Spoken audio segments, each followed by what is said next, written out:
I realised the other day that apart from the fact that I've had this KordBot unit from Isla Instruments for about 8 months, I mean I waited about 8 months for it to be delivered and I've had it 8 months, and I did a video as soon as I got it and said these are my impressions, first 10 minutes of play. And then I did a video again around Christmas where I actually upgraded the unit to the latest version of the firmware, which was released in November 2018.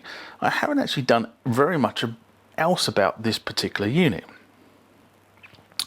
So what I thought I'd do is I'd do a number of videos showing you how I sort of use this when I'm playing around with things, and maybe give you some hints and tips about how this thing operates.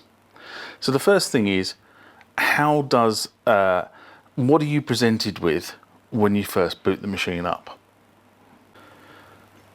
So it's not coming out particularly well on the video, but the note symbol here has actually got a little red circle around it, and that's for play mode. And I can change where that red symbol is by pressing these plus and minus keys. And every time I do that, as you can see, it's changing and telling me that there is a different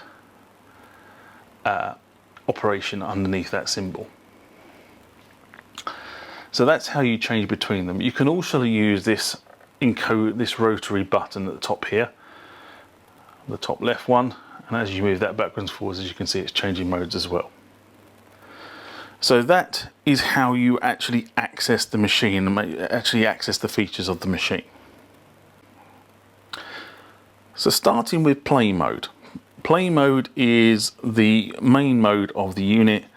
It is where you will go to play around with the chord structures and the arpeggiation.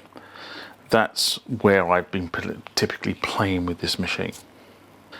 Sequencer mode is for a future release. It is not currently in this firmware. If you try to click on this button, like so, it just tells you it's coming soon. File Manager is all about setting up the SD card, which doesn't come with the unit, might add, but setting up the SD card so that you can actually store settings that you've created on the unit for future use.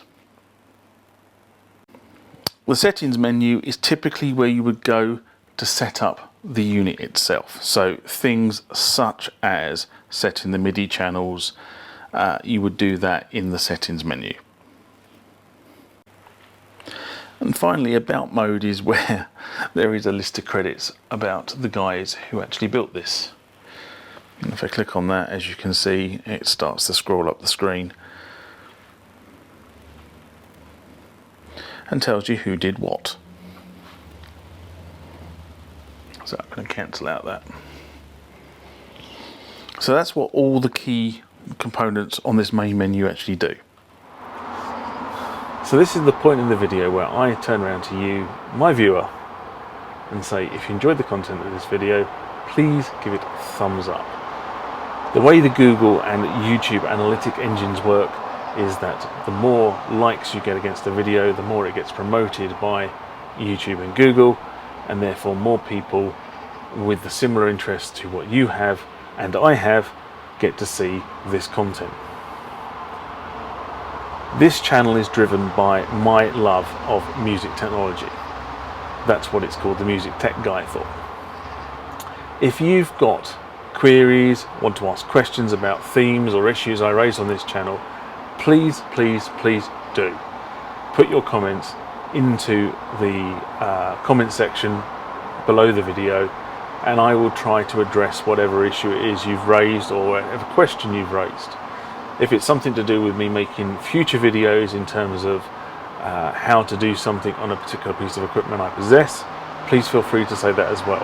I can't promise to make videos on all the requests I get, but I do have a jolly good go at making most of them. Around about here is the subscribe button.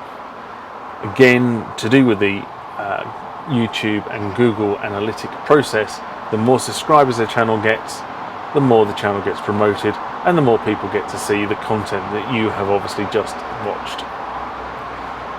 If you want to see my latest video, it will be in one of these two boxes on this side of the screen. Also, there is a second box there, and that video will be chosen for you by YouTube based on your YouTube preferences. I look forward to the next time that we interact, and I do mean interact because I always enjoy reading your comments back to me. But for now, bye bye.